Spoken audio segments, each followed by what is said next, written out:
Yeah, so hello everyone. Thank you for attending my seminar. Um, this is my quick overview. And so I'm a professor at Mechanical, Aerospace, Engineering Department. Also affiliated with Material Science and also Nano Science Technology Center. My research interest is primarily in the composite materials and the structures, and also advanced manufacturing, like additive manufacturing, traditional molding process, and composites manufacturing, and also the process modeling and assimilation. My teaching is primarily in materials, mechanics, and manufacturing, so at different level, undergraduate and graduate level. My main achievements, I just finished my 13 years service to UCF, so that's the biggest achievement for myself. Before I talk about my research, I'm trying to bring a little story to you. I think everyone watched the rocket launch and also rocket landing before. So this is a reusable rockets.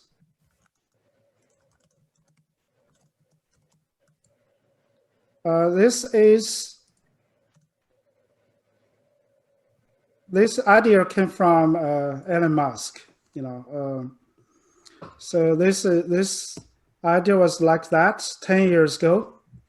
I still remember my first encounter with Elon Musk was 2008. So I met him in a restaurant actually. So he was carrying a huge bag in the restaurant. That's why I still remember today. And we had the FCAP meeting in 2008 at Florida State University. So when I step out the restaurant, and Jacob Pot, actually, unfortunately, he's not here today.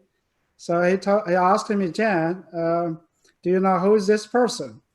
And he may not like what you are doing. So what does it mean? So at that time, we will work on the research related to space elevator. So this is animation for space elevator. This is instead of use rockets. So the idea is use a space elevator, for the transportation. There are lots of the challenges, technical challenges relevant to the space elevator. So one of the challenges is a taser. This taser is more than 100,000 kilometers. It's very long. So we need a super strong, super stiff material. So what kind of the material can do this job? One of the ideas is use carbon nanotubes. I think UCF has a lot of the carbon nanotube experts, so I'm not explaining why we choose the carbon nanotubes. So how do you put these carbon nanotubes on the taser? That is the question. So Dr. Richard Smalley, he was from Rice University. He won the Nobel Prize Chemistry 1985. So he came up with the idea of the buckypaper. So put all the nanotubes together and form a buckypaper. Actually, this image was taken in 1999, 20 years ago. So he mailed his buckypaper, the first buckypaper in the world, to me, to ask us to make the buckypaper composites. So that's where our story starts. So I took this idea after several years later to the National Science Foundation, the Nano Manufacture Program, to make buckypaper composites for structural and multifunctional applications.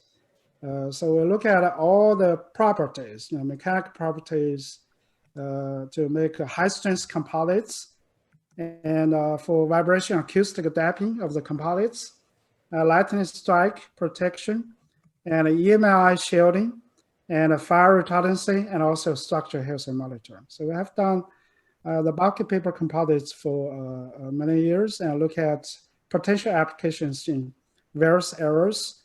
By looking at, running the molecular simulation, dispersion techniques, functionalization, alignment, Eventually, we have to scale up to meet the industrial application. So that is my asset project with a nano manufacturing program. So here I'm trying to highlight one application for the carbon nanotube sensor. So we combine 3D printing techniques with buckypaper techniques to make the sensors for strength sensing and damage detection. So basically, this is based on the piezoelectric effects, based on the tunneling resistance and contact resistance. So under different mechanism, you can make a strength sensor for strength sensing, and also for the damage detection for composite structures, a different type of the structures. So that is one of the applications we brought for the structure health and monitoring. Actually, this project, the printing process we developed was selected by Composites Manufacturing 2015 as a top 6 university research and development projects. It's pretty interesting. Another project I'm trying to highlight here is our recent project, active project going on with FAA, Center of Excellence for Commercial Space Transportation. So this project will focus on develop the 3-dimensional 3D ceramic matrix composites based on the 3D fiber architecture and polymer-derived ceramics. Look at the materials development, manufacturing techniques, and also the testing of the 3D polymer-derived ceramic composites, and thermal mechanical modeling, and also aerothermal modeling, and also put sensors on those ceramic structures. I just have a quick video here. So this is a system. 3, 2, 1.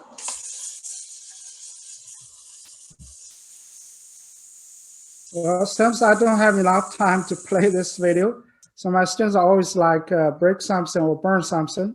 And so we develop all those testing capabilities to test all those high temperature materials.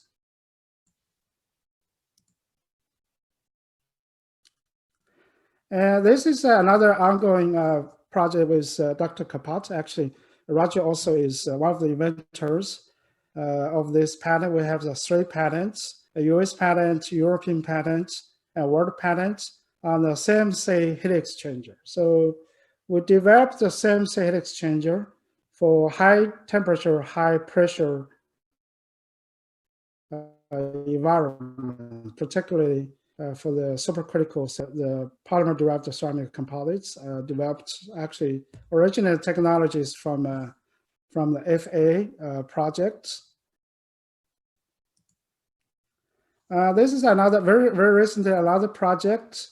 We work with NASA Kennedy Space Center to develop a high temperature and a high performance polyimide powder coating. Actually, it's highlighted by Powder Coating magazine. So we use dihydrides and polyamine to develop the low melting temperature of polyamic acid powder. And this powder have very good processing capability, and after curing have the high temperature performance and also the corrosion resistance.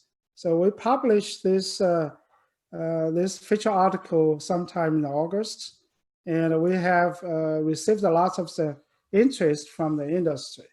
And so at least right now we have 12 industry after the see our article, you know, and so the interest commercialize and also optimize the technology.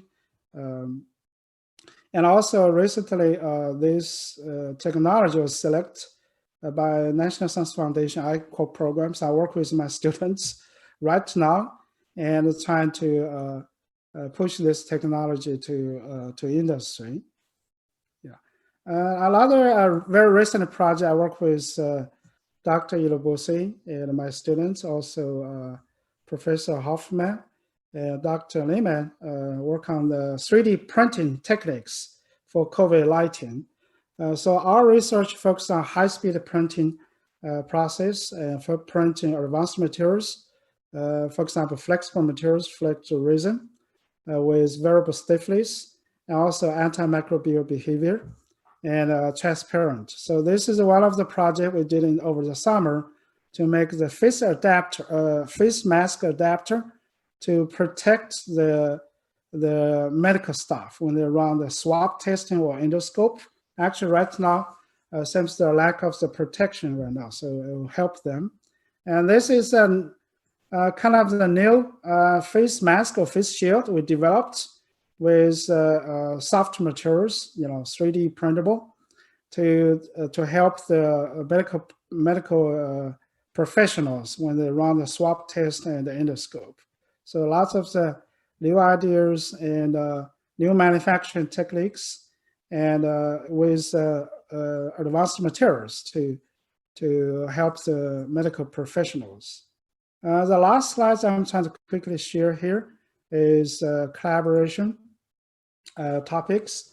So we have been doing the CMC composites for a while.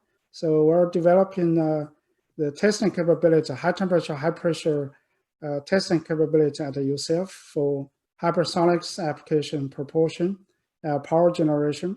So that is one area we can work with different professors at the UCF. Another research, particularly for our high temperature polyimide resin. So we're trying to use machine learning, integrate with the atomistic simulation, Dept, or current materials database to optimize our formulation. So that is another area where our interest pursue. And also 3D printing techniques like flexible strain sensors, and also high temperature sensors for ceramic structures for the structural health monitoring, also damage detection. And also we're look at 3D printing techniques for ultra soft materials for biomedical applications. Usually the Young's modulus is very low, is less than 10 kilopascal. So we're looking at the brand new 3D printing techniques and also assertion materials, to print artificial organs or scaffolds. So those are our interests in our laboratory. So yeah, this is conclude my presentation. We have hard workers, working our composites research lab, and lots of the sponsors, to fund our project.